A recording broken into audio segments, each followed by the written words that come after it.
Assalamualaikum warahmatullahi wabarakatuh.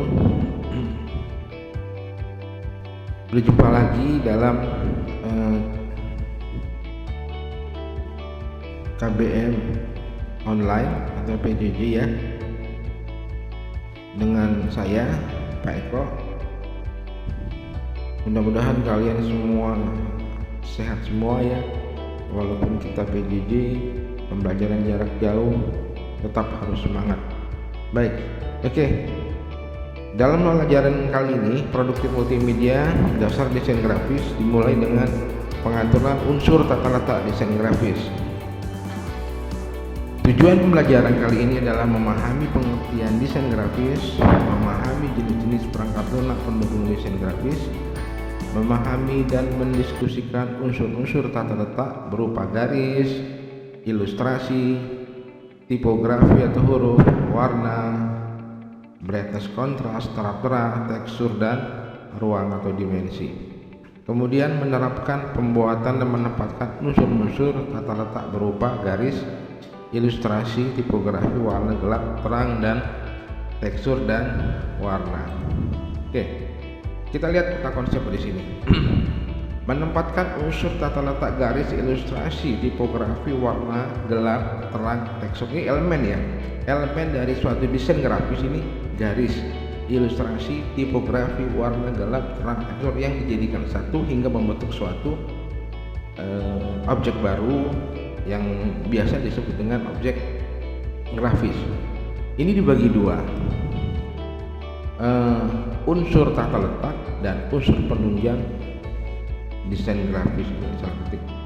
Unsur tata letak ini terdiri dari 8 elemen: garis, bidang, ilustrasi, tipografi, warna, gelap, terang, tekstur, dan ruang. Jadi 8 elemen ini adalah merupakan unsur-unsur dari tata letak desain grafis. Lanjut.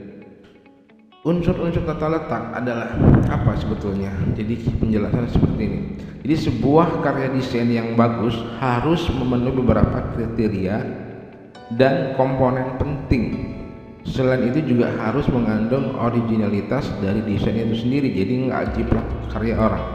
Ketika menciptakan sebuah karya desain harus memperhatikan unsur-unsur desain. Minimal harus dengan standar ketentuan yang ditetapkan. Salah satu komponen penting dalam desain adalah unsur tata letak atau layout. Tata letak dalam desain terdiri dari beberapa bagian yang tidak boleh dipisahkan, mengandung arti yang sangat dalam. Sebagai contoh, unsur yang lain adalah unsur garis. Jadi dalam elemen tata letak ini ada garis di dalamnya, ada unsur garis tebal, tipis, jadi mempengaruhi pesan yang disampaikan. Jadi garis tebal itu mengandung arti tegas, sedangkan garis tipis mengandung pesan halus. Berikut unsur-unsur penunjang dalam desain grafis. Yang pertama, garis. Garis itu dimanapun kita kalau menggambar ilustrasi, mau gambar cover buku, mau gambar apapun, selalu ada garis. Garis adalah elemen pertama dan paling dasar dalam sebuah desain. Dalam menggambar, garis adalah goresan pena atau pensil, tapi dalam desain grafis ada dua titik yang saling berhubungan. Jadi garis berguna untuk membagi suatu ruangan, mengarah pandangan ke lokasi tertentu. Misalnya bagaimana caranya majalah menggunakan garis yang memisahkan konten judul, ada panel di samping, kemudian memiliki sifat memanjang dan memiliki arah tertentu. Misalnya walaupun garis memiliki sifat ketebalan, garis tetap mempunyai sifat dimensi panjangnya, sehingga garis sering disebut dengan suatu unsur satu dimensi ya. Jadi garis merupakan suatu elemen yang paling dasar dalam sebuah desain grafis.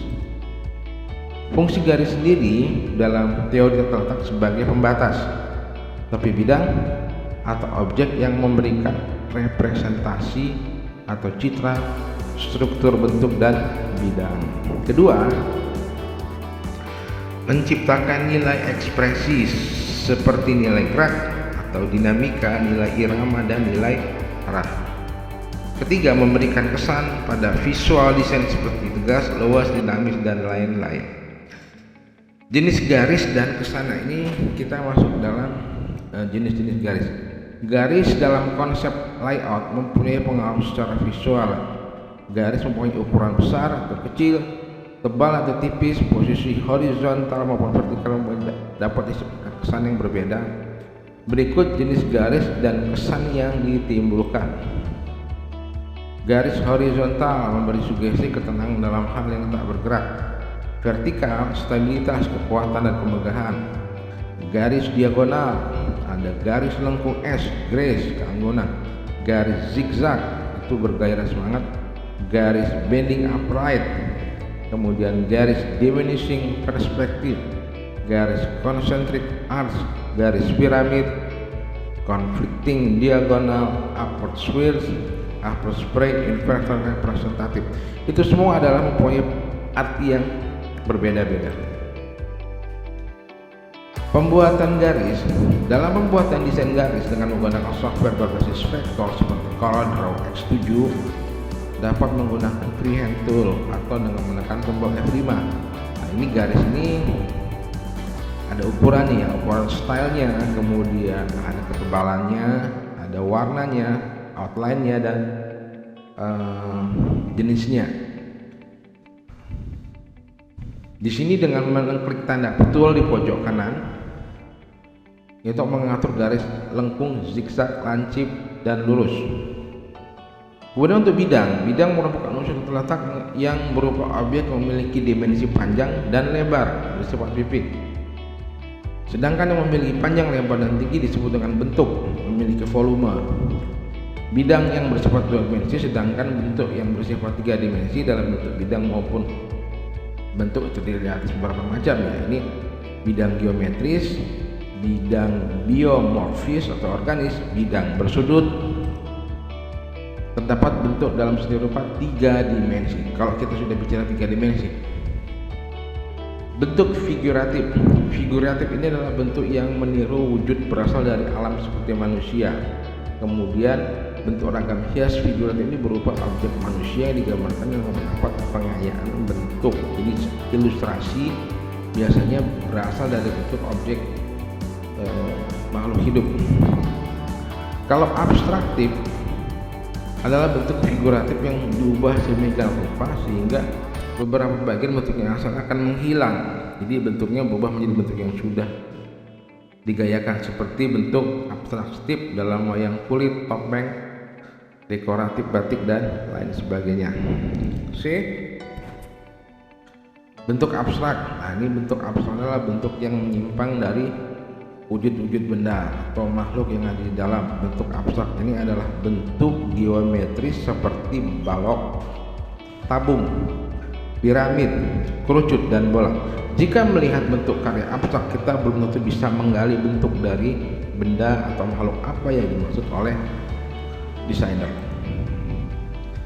Karya abstrak merupakan hasil eksplorasi lebih lanjut dari bentuk yang bisa kita lihat, sehingga nilainya lebih tinggi. Untuk membuat bidang dengan berbagai macam bentuk menggunakan software CorelDRAW, dengan cara mengklik Shape Tool atau F6, kita bisa membuat suatu modifikasi objek dengan menggunakan perintah Well, Intersect, dan Trim. Sifat karakter bidang sebagai unsur penyusunan terletak di antaranya sebagai berikut. Bidang horizontal dan vertikal, jadi memberikan kesan statis. Bidang bundar memberikan kesan santai. Segitiga, kesan statis maupun dinamis. Bidang bergelombang memberikan kesan irama kehidupan dan gerak.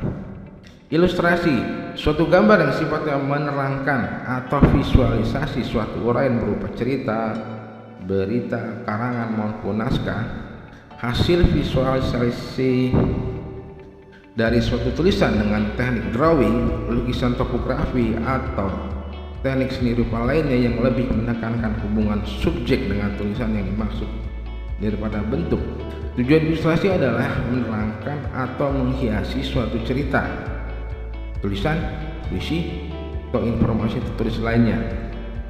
Jadi diharapkan dengan bantuan visual tulisan tersebut lebih mudah dicerna.